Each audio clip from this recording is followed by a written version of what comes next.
Salut à vous les amis de la terreur. Si vous êtes friands de légendes indiennes, de mystères et d'exploration, vous allez aimer braver les dangers qui rôdent dans les montagnes québécoises. On embarque aujourd'hui en compagnie de Joseph, qui est un nouvel invité des Échos du Crépuscule. Alors, dans la vraie vie, Joseph est également auteur d'histoires, il est journaliste et administrateur de la page Le Buffet littéraire sur Facebook, que je vous conseille d'aller liker. Alors avec Joseph, on ne se connaît pas, il vit à Montréal, mais il a accepté via Facebook d'incarner le personnage virtuel de l'histoire d'aujourd'hui. Alors si tout comme Joseph, vous voulez faire partie d'une prochaine histoire de la chaîne Sterpy Horror Stories, je vous invite à laisser votre prénom, quelques adjectifs qui définissent votre caractère et pourquoi pas une description physique, et vous deviendrez alors un personnage, voire même le héros, d'une des prochaines histoires des Échos du Crépuscule, mais à vos risques et périls. Je remercie grandement Joseph pour son soutien via la page Le Buffet littéraire, et je m'excuse par avance pour mon accent québécois déplorable et la voix dont je l'ai affublé. Mais je tenais quand même à donner une couleur locale à cette aventure qui se passe au Québec, dans les montagnes des Laurentides, et rendre hommage aux Québécois qui, je l'espère, apprécieront. Et puis je vous rassure, pour l'accent, les Français n'y verront que du feu. Je voulais aussi rendre un hommage aux tribus autochtones qui vivaient là avant l'invasion des colons européens, donc les Algonquins, les Iroquois et les nombreuses autres nations aujourd'hui cantonnées dans des réserves. Il s'agit d'une histoire fantastique mais qui contient des références à des faits historiques réels, et d'ailleurs une bonne part de l'horreur contenue dans cette histoire provient de ces faits réels. Vous allez apprendre des choses.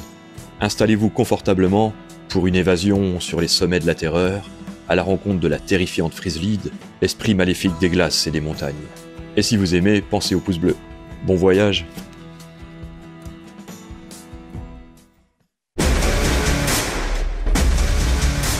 Un œil tombe dans la neige. Un œil gelé, lisse comme une bille veinée de rouge et de bleu. Un œil humain. Au milieu de la nuit glaciale, le bruit étrange d'un carillon retentit en s'éloignant. Une étrange créature translucide et gracieuse disparaît dans un tourbillon blanc au milieu des montagnes. On prétend qu'elle vient pour la vengeance et qu'elle ne ressent aucune pitié. Et elle reviendra, encore et encore.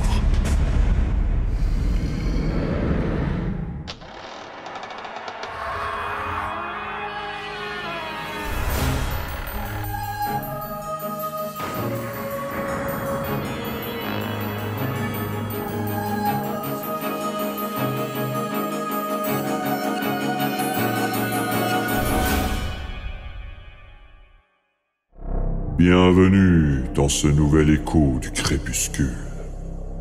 La mort pourrait venir vous cueillir au cœur de l'hiver. Là-haut, perdu dans les montagnes du Québec, vous pourriez être glacé par le souffle mortel de la Frislide. Vraisemblablement, quelqu'un l'a réveillée. À moins qu'elle ne soit qu'une légende, rien n'est moins sûr.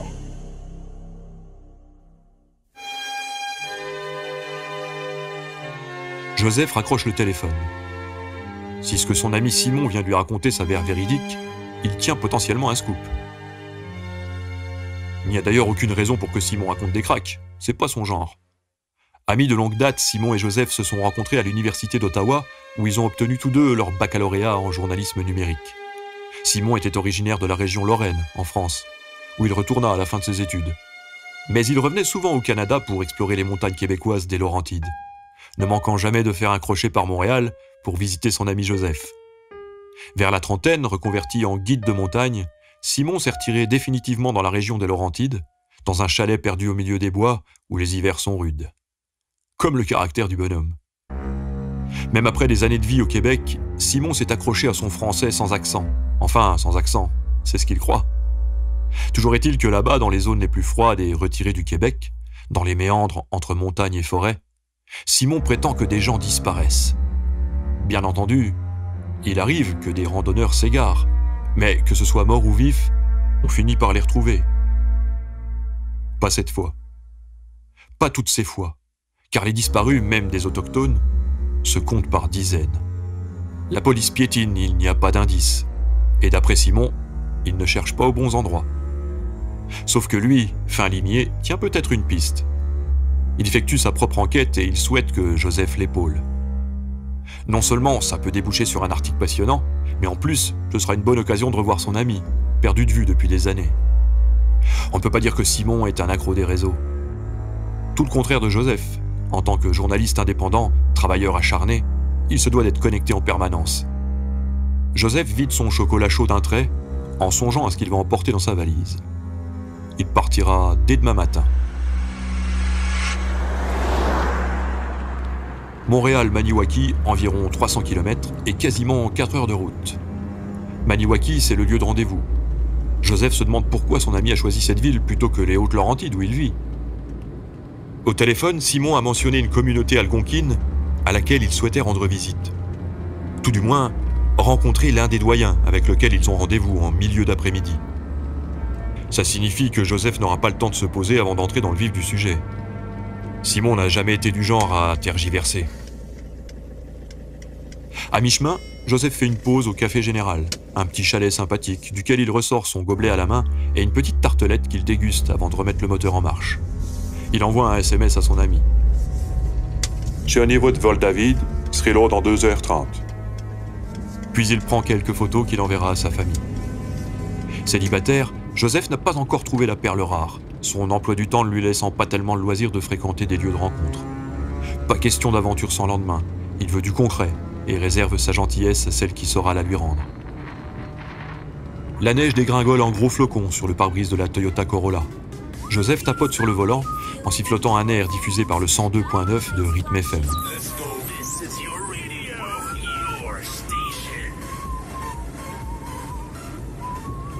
Tandis que les accotements neigeux défilent, il se prépare mentalement à sa tâche.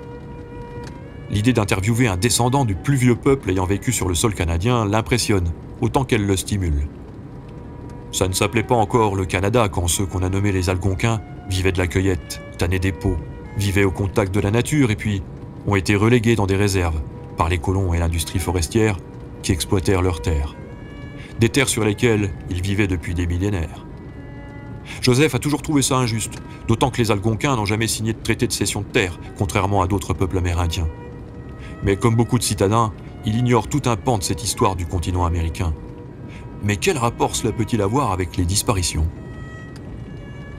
Simon a sûrement trouvé un lien et il tarde à Joseph de connaître le fin mot de l'histoire.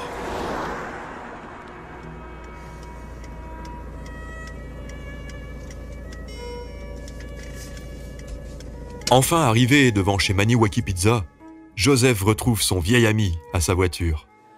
Les deux hommes entrent dans l'établissement et le serveur les installe à une petite table. Tu changes pas, mon bon Joseph. T'as l'air en forme, là. Tes parents vont bien? Grâce à Dieu, oui. Et toi, mon Simon, t'ennuies pas trop perdu dans ton forêt, là? J'ai pas le temps de m'ennuyer, tu sais. Et puis avec Martha, je suis jamais seul. Et toi, les amours? Ah, j'ai bien fait la connaissance de quelqu'un de formidable. Pour le moment, ça reste juste une relation d'amitié. Si tu veux qu'elle tombe en amour, fais-lui pas ton timide, mon Joseph. Elle me dit que c'est justement ce qui lui plaît bien chez moi. Alors tant mieux, mon Joseph, tant mieux. Simon jette un bref regard par la fenêtre, histoire de switcher sur le sujet moins léger. Bon, je t'ai pas fait venir pour rien. Comme je te disais, j'ai une piste sur les disparitions. Le petit journal local a brièvement évoqué ça comme une série d'accidents. Les seules mesures prises sont des avertissements de ne pas quitter les sentiers. Les recherches se sont cantonnées à une zone proche de chaque disparition. Or, si tu veux trouver des premiers indices, il faut élargir les probabilités. La plupart des gens ont disparu aux alentours de la crête de Mornombe, dans les Laurentides. Joseph termine son assiette d'un dernier coup de fourchette avant de vider son verre de vin. Je connais ça, la crête de Mornombe, mais pas loin du Mont-Tremblant pour là. Tout juste. Et personne n'est allé rechercher les disparus jusque dans les hauteurs. Si tu veux mon avis, c'est là-haut qu'il faut aller pour percer le mystère. D'accord, mais alors pourquoi on est là dans l'Outaouais, au lieu d'explorer les montagnes de Laurentides? Parce que d'après moi, tout est lié. J'ai trouvé des traces. J'ai déjà potassé un peu le sujet, comme tu t'en doutes. Et j'ai une théorie que j'aimerais tellement bien vérifier. Le garçon de salle débarrasse les assiettes vides et demande: Tout va bien ici? Bien mangé, messieurs? Oui, c'est excellent. Super. Un dessert? Un café?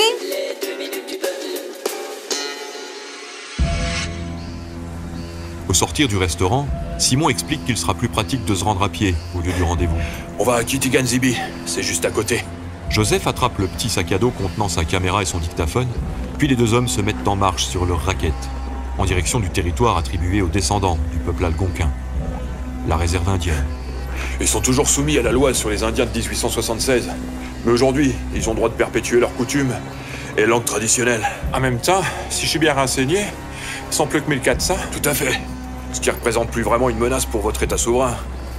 Alors, on peut bien les laisser revendiquer leurs croyances ancestrales, maintenant qu'on a décimé 95% de leur population. Décimé, c'est peut-être un peu fort comme terme. Ils se sont matissés avec les Européens quand ceux-ci s'en sont venus. Oh non! S'offusque Simon dans un nuage de condensation.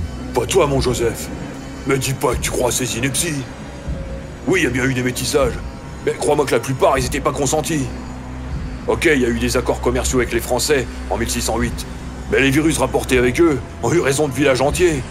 Puis ensuite, il y a eu les Britanniques en 1760, violents et militarisés.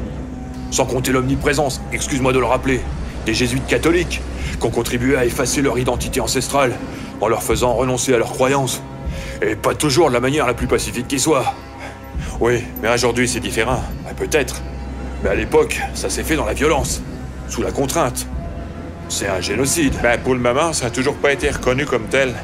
Quand même, ouvre les yeux. La Commission de vérité et de réconciliation du Canada dénonce un génocide culturel. Même votre ministre, Justin Trudeau, a utilisé publiquement le terme de crime contre une nation. Ok, mais tu sais, Simon, un bon journaliste n'a pas de parti pris. Qu'importe ce que je pense.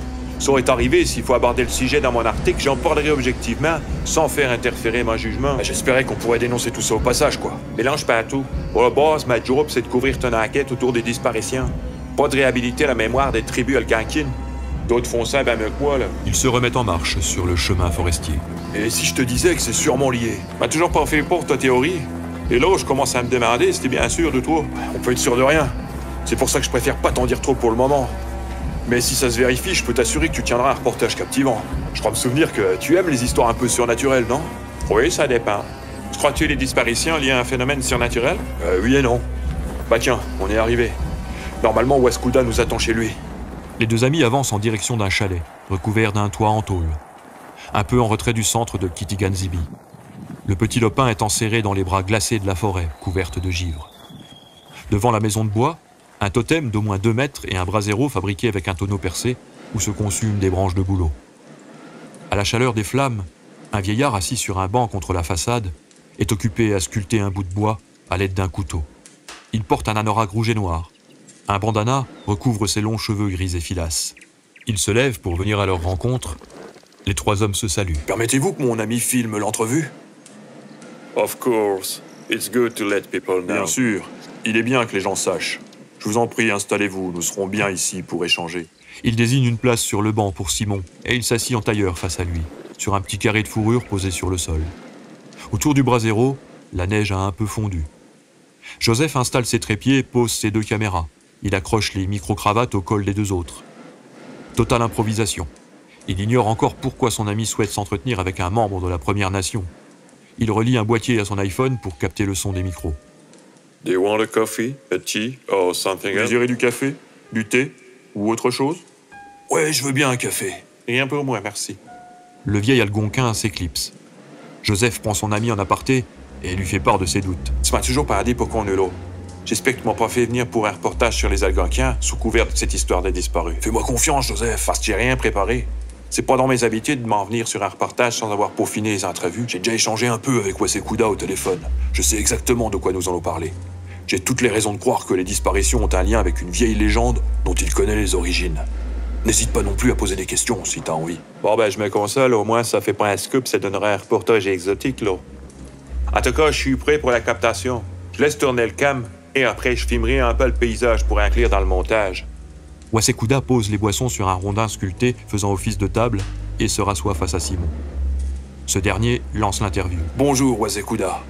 Pouvez-vous vous présenter?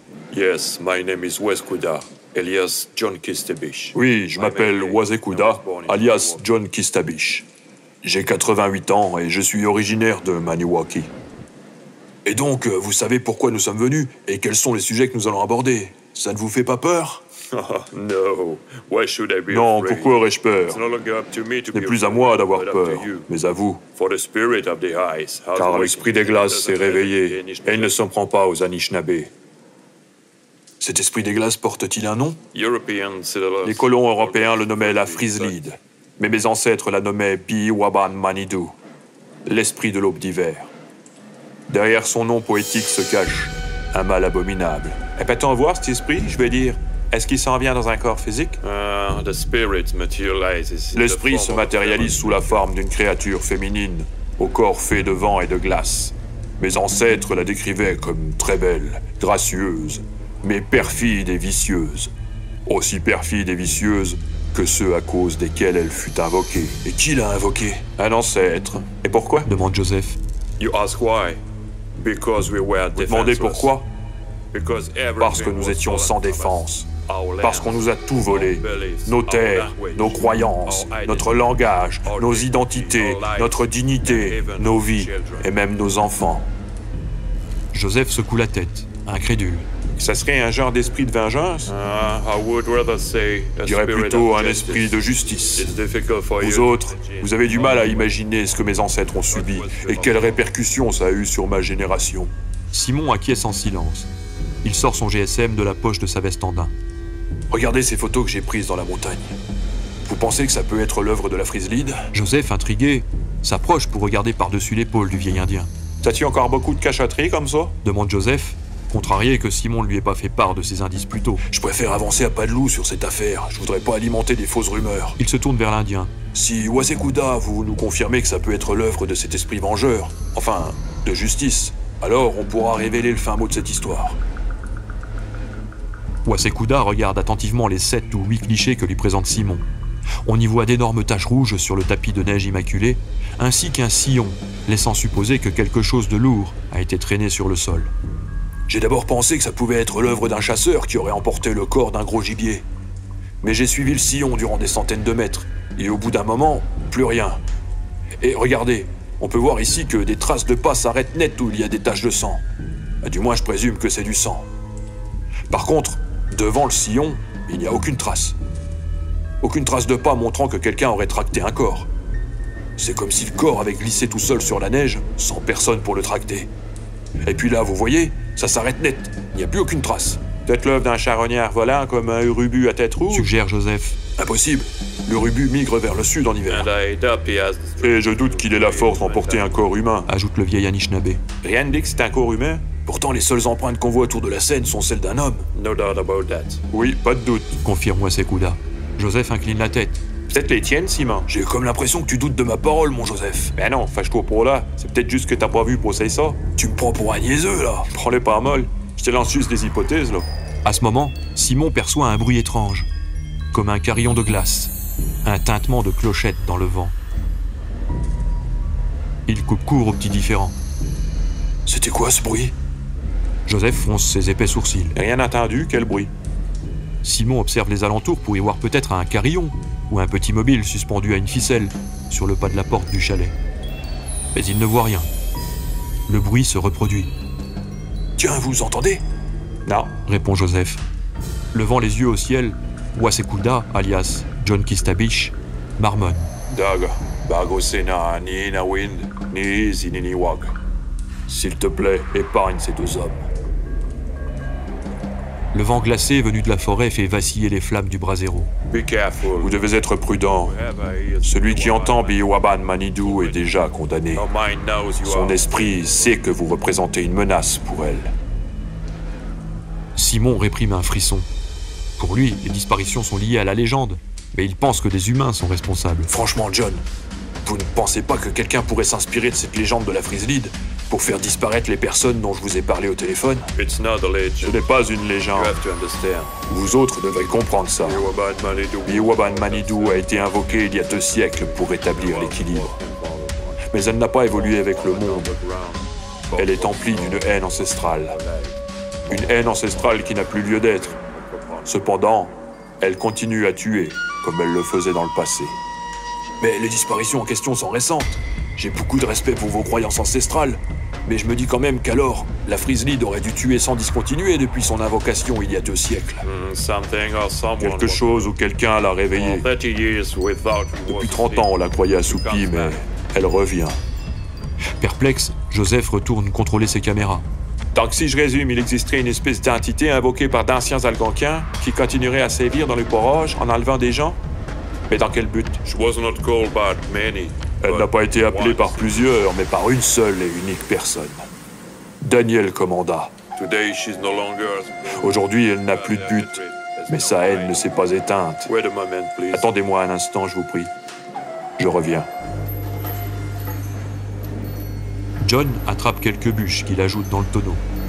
Il disparaît dans son chalet. Je comprends pas très bien, là. À vous, Joseph. J'avais jamais entendu parler de cette légende de Frizzly, là. Je crois que quelqu'un qui connaît cette légende tente de couvrir ses agissements en faisant passer ça pour ça. Mais je voudrais vraiment comprendre les tenants et les aboutissants. Wazekuda revient en tenant une grande enveloppe. Le soleil commence à rougeoyer sur les cimes enneigées de la forêt boréale. Je vais vous lire une lettre écrite par Daniel Commanda. Il avait 15 ans, et comme des milliers d'enfants, on l'avait arraché à sa famille pour le placer dans un pensionnat pour autochtones. En 1879, c'est lui qui a convoqué les anciens esprits pour qu'ils fassent s'en venir Biwaban Manidou. C'était en 1888. J'ai connaissance de ces fameux pensionnats. Il s'est passé des choses horribles, Dit Joseph. Simon renchérit. Les médias en ont un peu parlé, mais ne se sont pas trop attardés sur les horreurs commises par les catholiques de l'époque. Il y a eu plus de 6000 témoignages d'anciens pensionnaires qui mentionnent des violences et des abus, tant psychologiques que physiques et sexuels. Wazekuda déplie la lettre en silence.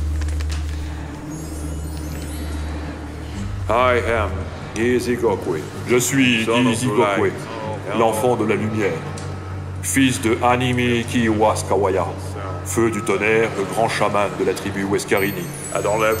Moi, je n'ai pas le droit de me définir comme ça. Maintenant, je m'appelle officiellement Daniel Commanda. On m'a attribué le numéro 70. Ils veulent que j'ai honte de mon peuple, ils veulent que je renie mes racines. Ils veulent que ma peau blanchisse. Alors ils me frottent avec des brosses en me disant que je suis sale. Ils m'ont fait des choses que subissent encore les plus jeunes pensionnaires. Je n'ai pas envie d'en parler. Elles me dégoûtent. Mais certains en sont morts, avec l'ouverture du fondement déchirée. Morts d'infection ou roués de coups parce qu'ils s'étaient rebellés. Beaucoup ont capitulé, mais moi, même si j'ai appris à lire, parler et écrire leur langue, je reste Anishinaabe dans mon âme. Je continue de communiquer avec les esprits anciens et je m'adresse à ceux du futur. Nous vivions de la cueillette et de la chasse. Nous étions là depuis des siècles. Nous vivions en harmonie avec la nature, malgré des conflits intertribaux, des querelles ancestrales avec les peuples iroquois. Nous avions nos propres ententes entre nations autochtones et échangions même commercialement avec les pêcheurs normands, bretons et basques ou les baleiniers portugais. Contre nos fourrures et nos viandes séchées, ils nous procuraient des outils comme des couteaux, des marmites ou des haches. Les échanges étaient saisonniers, courtois, mais ils étaient brefs. Tout a changé quand le Français Samuel de Champlain a débarqué en 1603 avec son pacte des sauvages. Il a rencontré nos représentants et a conclu des traités commerciaux, mais surtout militaires avec les Montagnais, les Algonquins, les Weskarini et les Wenda contre les différentes tribus iroquoises, la Confédération des 6 nations Haudenosaunee, les Mohawks, les Oneida, les Onondaga, les Cayuga, les Seneca et les Tuscarora, des guerriers fiers et redoutables. La bataille qui eut lieu en 1609 a bouleversé l'ordre des choses et attisé les haines entre nos peuples autochtones. Depuis longtemps, les Anishinaabeg et les Wenda étaient en désaccord avec les Mohawks. Un conflit lié à des territoires de chasse, au contrôle des routes commerciales et à des représailles mutuelles. Jusqu'alors, nous nous battions d'égal à égal avec nos arcs, nos flèches, nos lances ou nos massues. Mais le bâton de tonnerre possédé par les Français pouvait nous donner l'avantage. Alors le grand chef Anada Bijou se fit porte-parole des nations Anishinaabe, Wenda, Innu, Malesi et Quiché-Sépirini, lors d'un conseil avec les représentants français. Le chef Tessoua, qu'on surnommait le borgne de l'île, était là aussi, ainsi que Batiscan, du territoire des Trois-Rivières. C'est là que tout a changé. Les Français ont tout consigné sur papier. Nous avons scellé le pacte autour du calumet, juste pour posséder ces armes redoutables qui crachaient du feu. Alors, le 30 juillet 1609, nos chefs, accompagnés de quelques guerriers, de Samuel Champlain et de 2 autres Français armés de bâtons de tonnerre, sont partis vers le territoire de nos ennemis iroquois. Près de Ticonderoga, sur les rives ouest du lac, les Mohawks leur ont bloqué le passage. Les 2 tribus se sont alignées face à face, poussant des cris destinés à impressionner le camp adverse. Champlain et les deux autres Français se sont placés en avant-poste, avec ce qu'ils appelaient leurs arquebuses, leurs armes capables de cracher plusieurs projectiles de métal d'un seul coup. Les Iroquois ont avancé.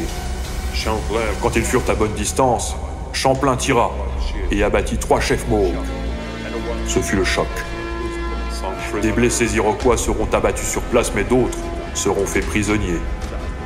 Nos ennemis battirent en retraite, en jurant vengeance, car nous avions bafoué les règles sacrées de la guerre, en faisant usage de cette arme magique. Bien plus tard, les Iroquois s'en procureront auprès des Hollandais et des Britanniques, lors de la guerre contre les Français.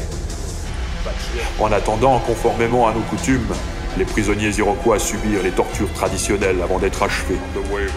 Sur le chemin du retour, ils furent insultés et battus pour les préparer à ce qui allait suivre. Arrivés au village, les captifs furent exhibés à toute la communauté. On les attacha à des troncs écorcés, bien enfoncés dans le sol au centre du village. Les Iroquois faisaient la même chose lorsqu'ils capturaient un Anishinaabe vivant. Alors, on leur fit chanter le chant des morts, tandis qu'on leur arrachait les ongles un par un.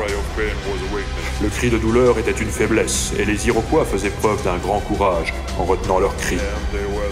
Ensuite, ils furent brûlés lentement avec des tisons, tandis que les enfants leur lançaient des charbons ardents. Cela dura plusieurs lunes. Tout le village participait pour renforcer l'unité. L'endurance des prisonniers transmettait leur force à la communauté. Et nous montrions ainsi à nos ennemis ce qui les attendait en cas de représailles. Les prisonniers furent achevés d'un coup de massue. Pour se procurer leur force, les plus valeureux guerriers mangèrent leur foie et leur cœur. Les têtes tranchées furent exposées aux entrées du village. Cela choqua, paraît-il, les Français, renforçant notre image de sauvages à leurs yeux. Ils nous craignaient, et Champlain tenait à nous convertir à leurs coutumes. En particulier au catholicisme. Ils ont baptisé nos terres Nouvelle-France, mais nos rituels persistaient. Puis leurs microbes nous ont infectés. Mes ancêtres sont morts par milliers parce que nous n'étions pas immunisés. La tribu des Wendat, qu'ils appelaient les Hurons, a été totalement éradiquée par les épidémies, quand les Français puis les Britanniques se sont installés définitivement sur nos terres sacrées. Progressivement, nous avons été dépossédés de nos territoires, de nos richesses et de nos droits. Après une guerre de 7 ans débutée en 1756 entre les colonies françaises et les envahisseurs britanniques, débarqués 2 ans plus tôt, les Français ont signé le traité de Paris. Ils ont cédé nos territoires aux Anglais.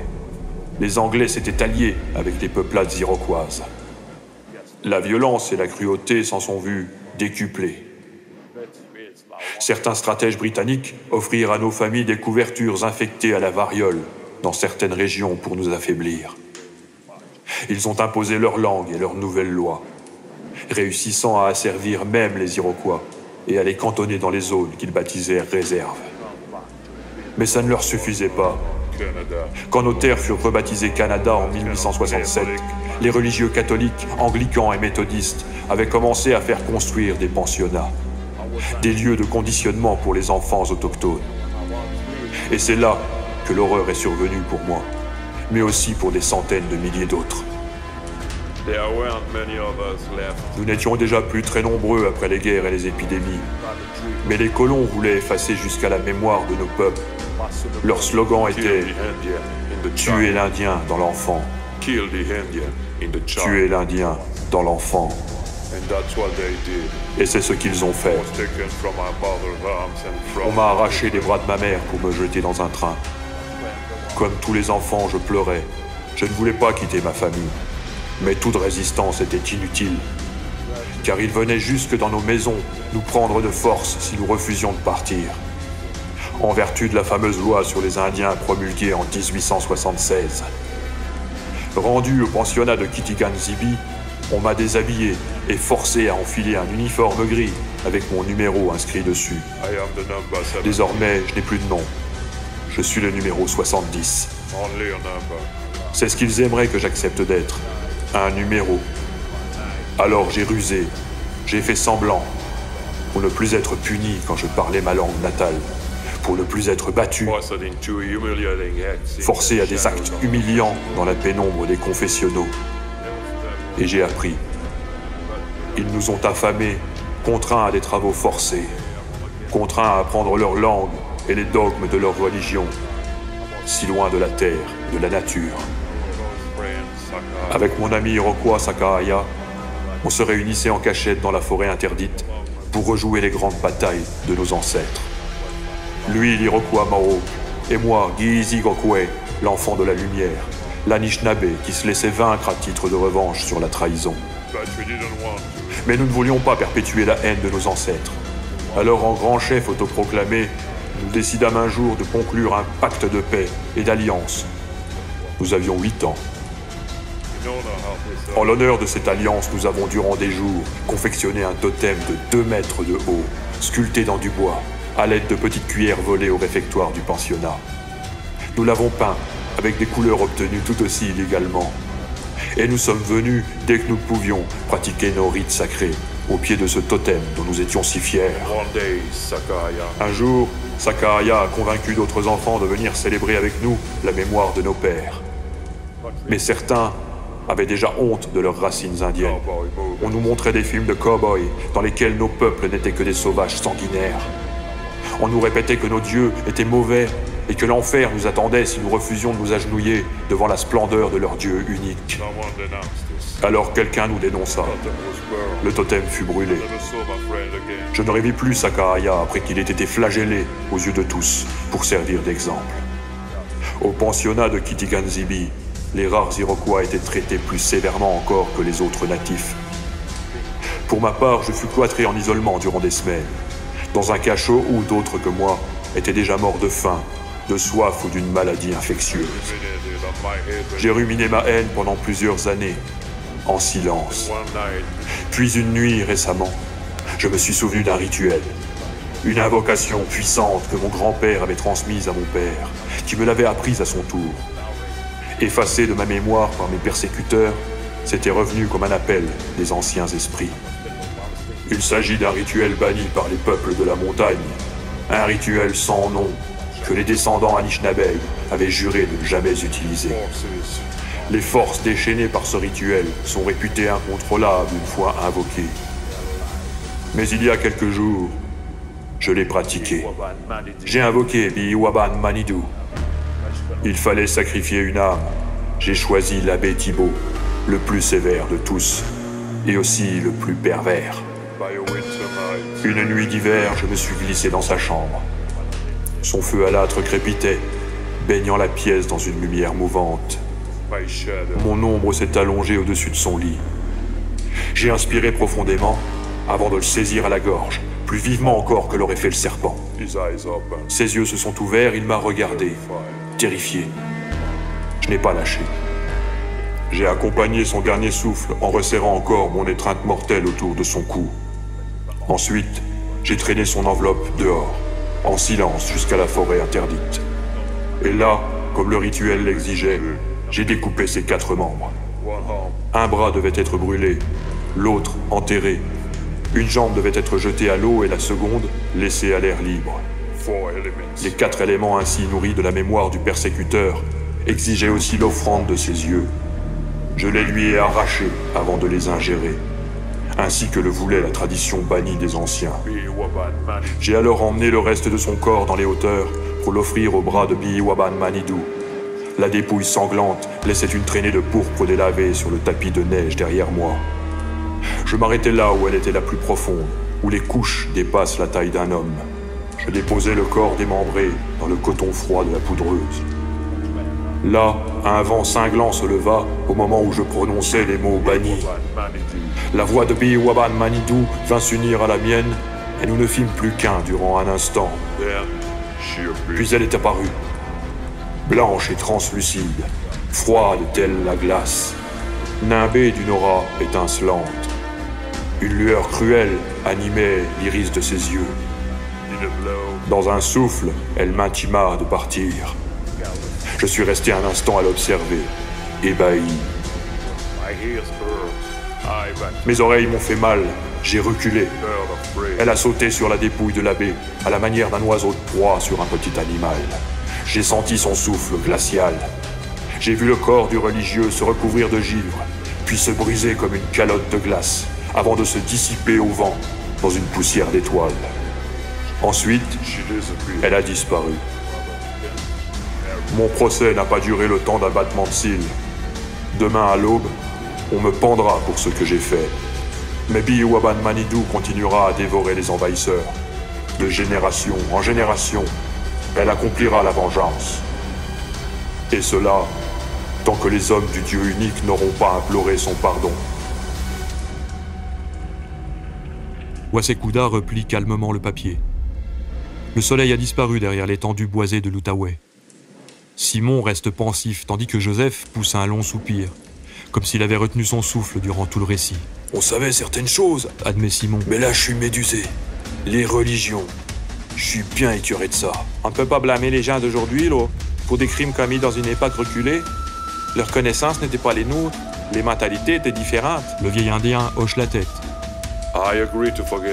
Je suis d'accord pour le pardon, je suis d'accord pour le contexte qui était différent.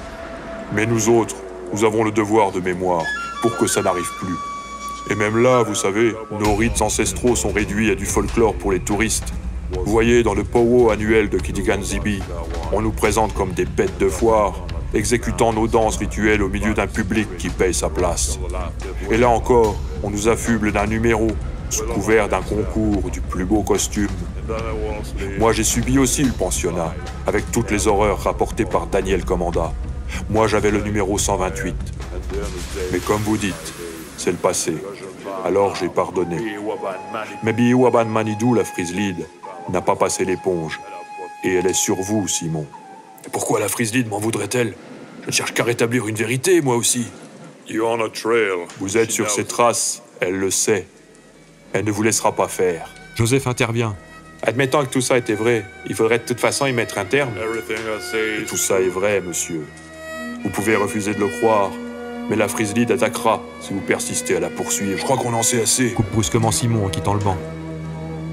John se lève à son tour. Il disparaît dans son chalet et revient avec 2 pendentifs ornés de plumes. Pendant ce temps, Joseph a remballé ses caméras et replie ses trépieds. Avant de partir, permettez-moi de vous offrir quelque chose. Mon grand-père fabriquait ces talismans. Ceci vous protégera partiellement contre les esprits comme Bihuaban Manidou. Portez le temps que vous restez dans les parages. Merci, Wasekuda. Merci beaucoup. Autre chose, la tombe de Daniel Commanda se trouve sur les ruines de l'ancien pensionnat de Kitigan Zibi, là-bas. Si vous allez jusqu'au bout, c'est là que tout s'arrêtera. Je vous souhaite bonne chance, et que les dieux de la réconciliation et du pardon vous accompagnent.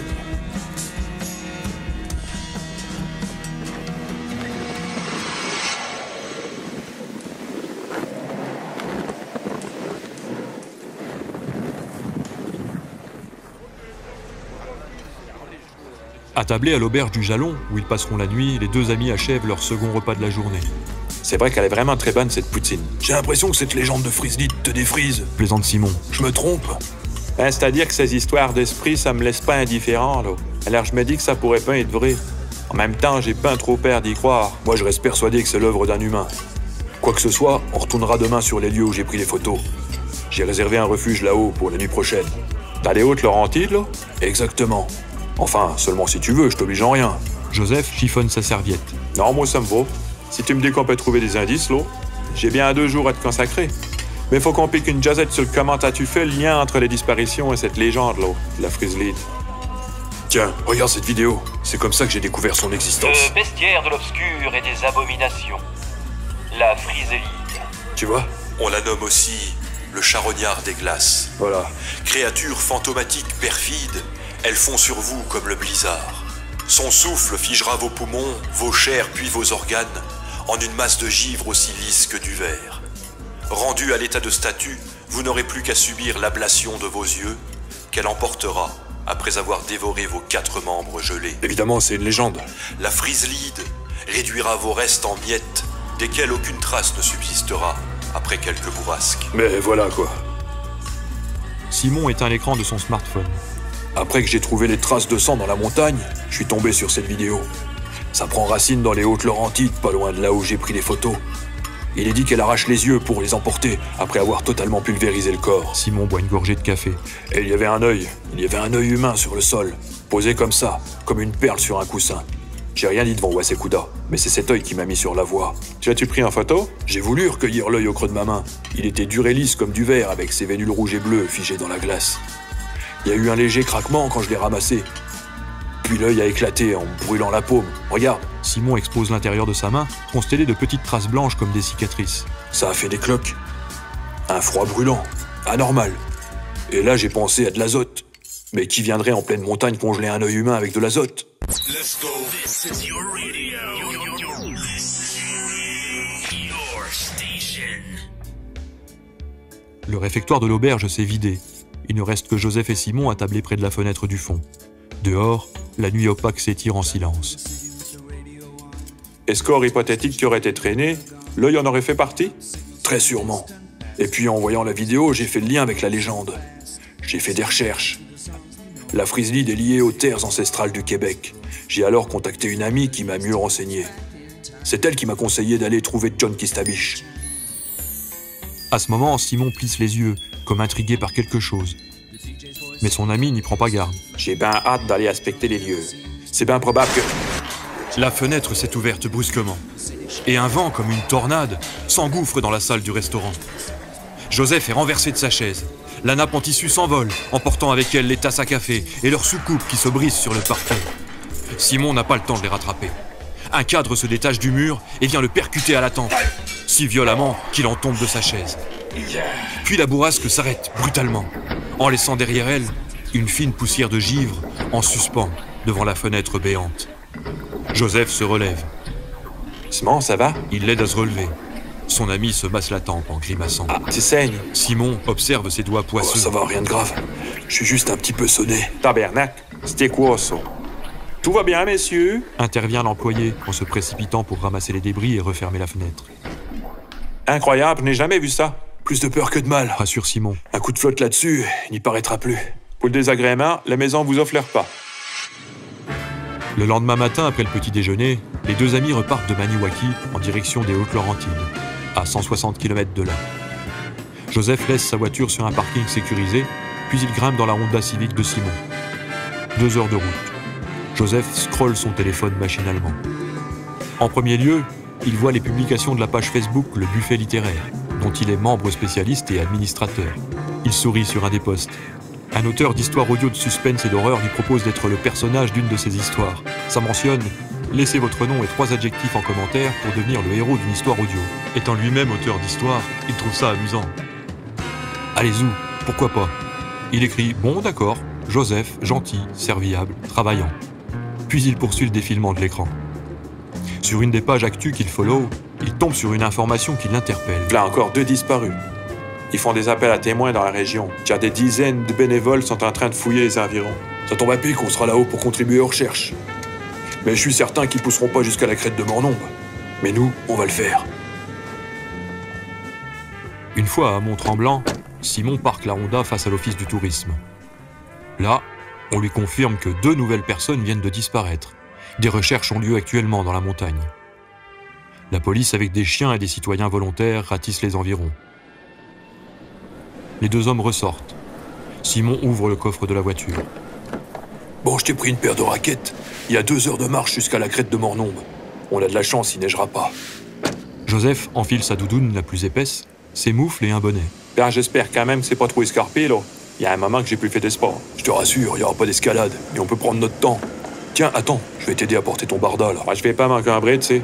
Je prends rien qu'une minicam. C'est déjà bon pour les matchs sur le vif. Équipés d'énormes sacs à dos, Joseph et Simon se mettent en marche sur leurs raquettes, un bâton de ski dans la main droite. Les bruits de la ville s'estompent. Au bout de 10 minutes, il n'y a plus aucun autre son que la neige qui croustille sous leurs pas. Et le vent discret qui les accompagne en feulant à travers les branchages enrobés de neige. Au bout d'1 heure, les 2 hommes ne parlent plus, rythmés par le souffle vaporeux qui sort de leur bouche, ils avancent. Joseph rumine, se demande si le jeu en vaut bien la chandelle. Il pourrait être bien au chaud à savourer un chocolat au lieu de marcher sur des raquettes sans autre but qu'une hypothétique trace d'un reste humain, quelque chose pouvant laisser présumer que les disparus ont été victimes d'un tueur. Qu'espère donc trouver son ami là-haut? Les Laurentides sont si vastes. D'un autre côté, il connaît la perspicacité de Simon et il sait que la montagne a peu de secret pour lui. Depuis le temps qu'il l'arpente en groupe ou en solitaire. Alors si Simon assure qu'il tient une piste, il lui accorde sa confiance. Il n'empêche qu'à cet instant, il se sentirait mieux dans la chaleur douillette de son bureau. Même s'il aime glaner les infos sur le terrain, ce qu'il préfère c'est le montage et l'édition sur son ordinateur, avec un thé ou un bon chocolat chaud. Et si cette légende de la Frislide était véridique? Joseph repense à l'incident de la fenêtre survenu la veille au soir. Cette fenêtre qui s'ouvre subitement sans raison. Il repense également aux paroles du vieil Indien. Celui qui entend Bihiwaban Manidou est déjà condamné. La Frislide n'a pas passé l'éponge, et elle est sur vous. Ce bruit de carillon que Simon a prétendu avoir entendu à 2 reprises. Lui ne l'a pas entendu. Il ne s'était pas attardé là-dessus, mais avec le recul, ça lui paraît étrange. T'y voir, Simon. L'as-tu réentendu, ce bruit de carillon? Depuis quelques kilomètres déjà, l'inclinaison du sol s'accentue vers les hauteurs. Les 2 hommes sont hypnotisés par le balancement régulier de leurs pas sur les raquettes. Simon sort de ses pensées. Le carillon? Ah oui. Je l'ai réentendu juste avant que la fenêtre s'ouvre hier à la fin du repas. Et encore une fois avant de m'endormir. Tu trouves-tu pas ça étrange, là? Je t'avoue que ça m'a turlupiné. Mais je l'ai plus entendu depuis qu'on a quitté Maniwaki. J'en déduis que ça devait être provenir d'une maison là-bas ou peut-être un truc accroché dans la forêt. Mais comment tu t'expliques-tu que je n'ai pas entendu, là? T'es peut-être un peu dur de la feuille. Ah ben merci. Vers 15h, les 2 marcheurs arrivent au refuge réservé par Simon. On dépose nos affaires, on mange un bout puis on commence les recherches. L'intérieur de la petite cabane est spartiate, sans électricité ni réseau téléphonique. Juste un poêle à bois et quelques bûches prêtes à l'emploi. Une table et 2 baquettes, un lit superposé. Ah ok, c'est le strict minimum, là. Ah là, on n'est pas dans un 4 étoiles. Mais cette nuit, on aura bien chaud. J'allumerai le feu quand on reviendra de notre tour d'inspection. On s'éloignera pas trop du périmètre aujourd'hui. Mais demain, on ira explorer plus en détail. Passer la nuit ici n'enchante guère le journaliste. Joseph aime l'aventure et les histoires terrifiantes, mais plutôt avec un ravier de pop-corn sur les genoux. Là, perdu au pied des immenses montagnes argentées, il réalise pleinement qu'il se trouve plongé au cœur d'une sinistre enquête, sur un terrain hostile et isolé. Une angoisse diffuse prend naissance dans son ventre. Simon et lui pourraient bien faire partie des prochains disparus. Car même si la légende de la Frislide ne s'avère être effectivement qu'une légende, quelque chose ou quelqu'un pas loin élimine les gens. Un tueur, une entité, un monstre, ou peut-être juste un piège de cette nature si hermétique. Quoi que ce soit, le danger rôde dans ces montagnes menaçantes. En posant sur la table les quelques vivres emportés dans son sac, il fait part de ses inquiétudes à Simon. C'est là, je suis de moins en moins rassuré. Dans la miche de pain qu'il coince entre son biceps et son poitrail, Simon découpe une tranche avec son couteau Opinel. Bon Joseph, je t'avoue que c'est pas sans risque. C'est pour ça que j'ai prévu ça. Il pose la tranche et l'Opinel sur la table et extrait de son sac un pistolet automatique. Tu comptes faire quoi avec ça? Tu sais que j'ai une paire bleue de ces trucs-là. Seulement au cas où. C'est quand même plus sûr. Ça dépend pour qui. Et soudain, une idée saugrenue germe dans l'esprit de Joseph. Et si le tueur, c'était Simon? On croit parfois qu'on connaît bien les gens et puis...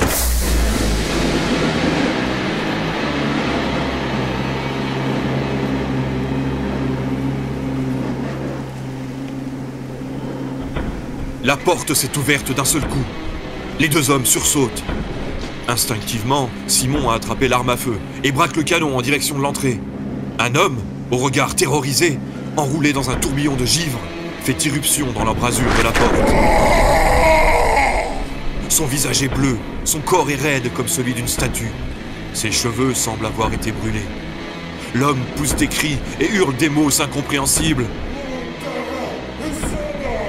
Son visage, parcouru de veines et de vénules bleues, émet une expression de détresse insoutenable. Le tourbillon autour de lui se disloque et repart, tel un ruban, dans l'immensité du dehors. Dans un cri glacé, les globes dans ses orbites éclatent l'un après l'autre. Le corps de l'homme s'effondre comme un château de sable. Il s'effrite, réduit en une poussière fine qui flotte dans l'air un instant avant de se répandre en gouttelettes sur le sol. Sur le pas de la porte, il ne reste qu'une vague tache rougeâtre. Simon et Joseph se regardent, pétrifiés. On doit se barrer d'ici. Souffle Joseph en effectuant le signe de croix. Il scrute en direction de la porte béante avec la peur de voir apparaître l'homme ou la chose à l'origine de l'attaque. Ce qu'on vient de voir est impossible, Dit Simon en clignant des yeux. Cet homme a été littéralement pulvérisé. Qu'est-ce qui se passe là dehors? Simon se lève, arme au poing, et se dirige prudemment vers l'ouverture. Joseph, le cœur battant, l'observe avec appréhension. Va pas te faire surprendre par ce truc, là. Tu entends? Joseph tend l'oreille, mais il n'entend rien, Ça s'éloigne. affirme Simon en franchissant le seuil de la cabane. Là-bas, au loin, il perçoit une forme scintillante. La silhouette d'une femme qui se confond avec la poudre de neige portée par le blizzard. Bon sang. Tu vois quoi? Viens voir. Mais le temps que Joseph arrive jusqu'au perron, la forme a disparu, Il y avait une femme là-bas. certifie Simon. Joseph s'attarde sur les traces laissées par l'homme. Cet homme qu'ils ont vu se désagréger sous leurs yeux. Il ne parvient pas à y croire. Tout ce qu'il reste ne sont que des particules éparpillées, de la glace pilée dans une flaque de grenadine. J'ai bien peur, Simon. On devrait peut-être répartir. Le soleil se couche dans 1 heure. C'est plus prudent de rester ici. Si demain tu veux partir, libre à toi, mais moi, je tiens à savoir. Simon enfile sa parka et attrape une lampe de poche. Où te vas-tu? Je vais voir là-bas où la femme a disparu si je trouve quelque chose. Je m'éloigne pas trop. Attends, je te accompagne. Après ce qu'il vient de voir, Joseph n'a nulle envie de rester là, seul dans la cabane. Il se munit de sa caméra de poing et emboîte le pas à son ami. Simon avance d'un pas décidé dans l'immensité immaculée. La neige recommence à tomber. D'après Simon, la silhouette a disparu à la faveur d'un vallon. Ils descendent dans cette direction, marchent durant une dizaine de minutes. Tout à coup, ils aperçoivent la silhouette. Une nuée de poussière argentée tourbillonne autour de ces formes oblongues. Elle remonte lentement vers l'ouest. Elle se dirige vers la crête de Mornombe. Je m'étais pas trompé. C'est par là qu'elle se planque. Sûrement notre coupable. Wescuda a dit que la Frislite prenait l'apparence d'une femme, non? Exact, mais c'est une légende. Il y a forcément une explication rationnelle. Ce qui m'intrigue, c'est l'absence de pas. Comment l'homme est arrivé au cabanon et comment cette femme est repartie sans laisser de traces. Je te dis qu'il y a bien du surnaturel là-dedans. Les Indiens connaissaient bien les esprits de leur terre. On dit que leur magie était redoutable. Ouais, tu m'apprends rien, mon Joseph. Mais moi, tu sais, je suis athée. Une explication surnaturelle, ça me convient pas. D'une main tremblante, Joseph allume sa minicam et se met à filmer. La femme, presque translucide, flotte au-dessus du tapis blanc en s'éloignant vers les hauteurs. Suivons-la. Simon se met à courir, autant que les raquettes le lui permettent, tandis que Joseph filme tant bien que mal en gravissant la pente. Ils parviennent à gagner du terrain. Devant eux, un peu plus haut, la femme s'arrête subitement, puis se tourne tout aussi subitement dans leur direction. Son regard froid comme l'acier capte celui de Joseph, qui pour la première fois entend le tintement sinistre du carillon. Le carillon de la mort. Celui qui entend Biwaban Manidou est déjà condamné, a dit le vieil Anishinabé. Il est pétrifié, glacé d'effroi. Simon agite la tête en signe de dénégation. Il ne peut pas croire ce qu'il voit. C'est impossible. Ce n'est pas un hologramme, ce n'est pas un être humain, ce n'est pas un monstre de chair ou de sang. C'est bel et bien une espèce d'esprit qui flotte dans l'air. Oui, un esprit. Magique. Ancestral. Impossible. Pour Joseph, le terme est différent. Il voit un démon. Une force démoniaque capable de désintégrer son corps et peut-être même son âme. Quoi qu'elle soit, la créature affiche une fureur qui leur impose la terreur. Bouche bée, Joseph baisse la caméra, recule d'un pas. La créature éthérée, entourée de son halo poudreux, flotte lentement dans leur direction. La rage flamboie dans ses orbites hantées de lueurs jaunes et argentées. Sa tête pivote et son regard se plante à présent dans celui de Simon. Son silence terrifiant les paralyse. De sa bouche semi-ouverte s'échappe un souffle bleuté. La couleur de son corps change en fonction des reflets du soleil mourant derrière les sommets enneigés. Les faibles rayons viennent s'éteindre dans la noirceur de son corps translucide, sorte de trou noir aux courbes féminines. Telle une ombre mouvante aux reflets rougeoyants, elle ondoie à la manière d'une flamme. Une flamme animée de conscience. Une conscience vengeresse, vibrante de colère. Il sent à présent la froideur de sa présence, Elle n'est plus qu'à 2 ou 3 mètres de Simon. « Dis-nous ce que tu veux. Nous voulons la paix. » Elle incline la tête et une voix diaphane s'extrait du souffle du vent. Tout va alors très vite. La silhouette translucide se penche sur Simon. Et comme un jet de vapeur, une rafale de poussière de givre jaillit de sa bouche dans un vacarme de tempête. Joseph voit instantanément le visage de son ami bleuir, son corps se raidir, avant même qu'il ait pu pousser un cri. Il commence à reculer. Durant un instant, Simon ressemble à une statue de marbre, le visage figé sur une expression de stupeur. La Frizzly lui arrache alors les bras, puis lui brise les jambes. Le tronc démembré de Simon repose sur la neige.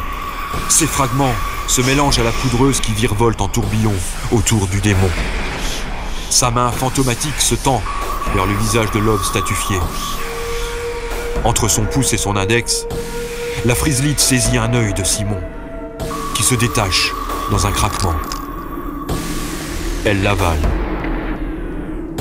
Tandis qu'elle s'apprête à prélever le 2e globe, Joseph, sachant son ami perdu, s'enfuit. Impossible de porter secours à Simon, sans doute déjà mort, les organes cryogénisés. Les raquettes craquent à toute vitesse sur le tapis friable. Joseph court sans s'arrêter. Il voudrait crier, mais sa voix reste bloquée dans sa gorge. Dans son dos, le tourbillon démoniaque expire sa rage en se rapprochant. Le courant glacé de la Frizzly lui fouette l'échine. Il trébuche et tombe en roulé-boulé dans la pente qui descend vers la forêt. Stoppé net par le tronc d'un arbre, Joseph se redresse péniblement. Face à lui, l'esprit furieux siffle comme 1000 bourrasques. Il est perdu. Dans un instant, son corps sera changé en glace par le souffle de ce satané démon, puis pulvérisé comme un granité d'hémoglobine. Sa vie défile. Il pense à celles et ceux qu'il a aimés, sa famille, ses amis, ses collègues, et toutes les personnes à qui il va manquer. L'esprit des glaces le fixe, en écartant les bras dans sa cape de neige. Un bruit sourd accompagné d'un tremblement traverse la montagne. Et tout à coup, un immense mur de flocons, des milliards de flocons cinglants comme des fouets, frappe Joseph au visage. Sa vue se brouille, son cœur se serre et il se retrouve enseveli. En quelques secondes, son corps disparaît sous la couche épaisse de cristaux blancs. Les traces de son passage s'estompent déjà avec le départ silencieux de la Frizzly dans la nuit naissante.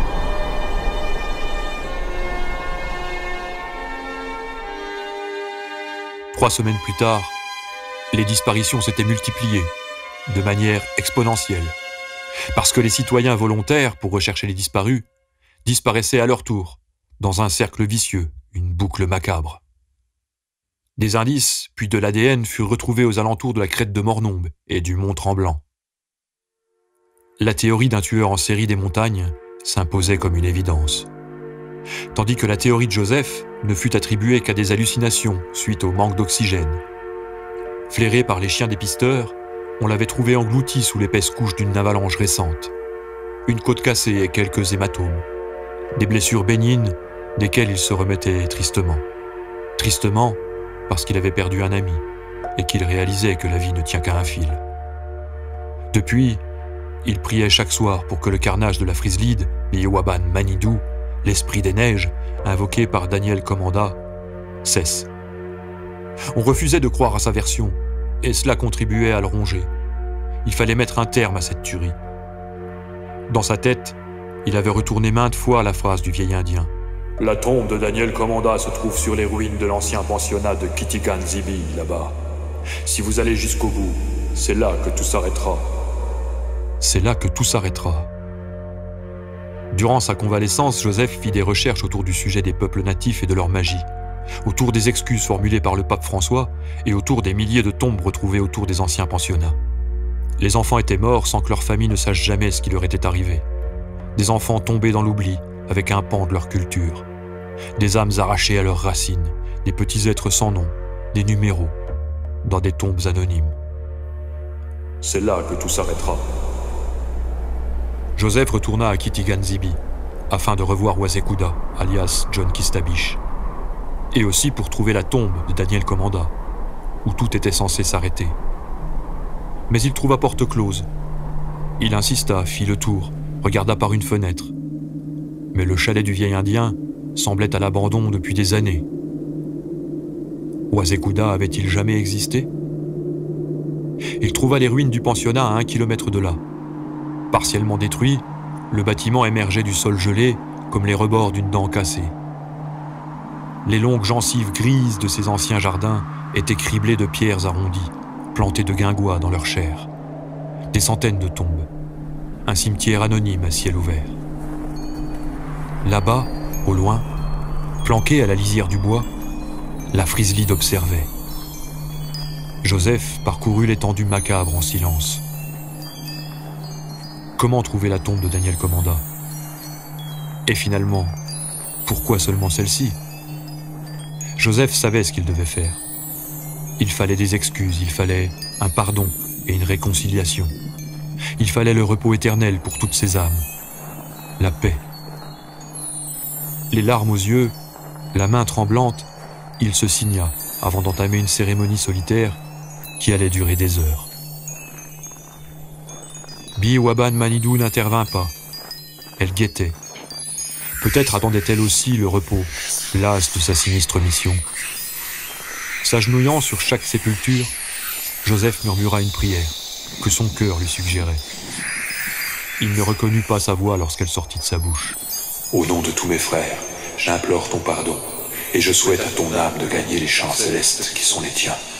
S'il existe plusieurs paradis, plusieurs enfers, pouvons-nous au moins espérer qu'ils se conjuguent au lieu de se diviser? Amen.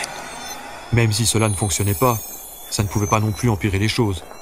Et ça soulageait sa propre conscience. Joseph répéta la prière autant de fois qu'il y avait de pierres tombales.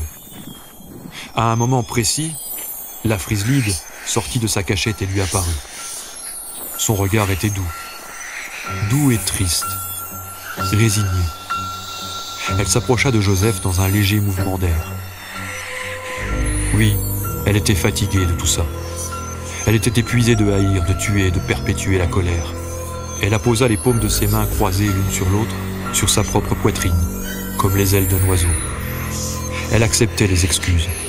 Ses lèvres dessinèrent un léger sourire, tandis que des larmes coulèrent sur ses joues, se changeant en glace au contact du sol.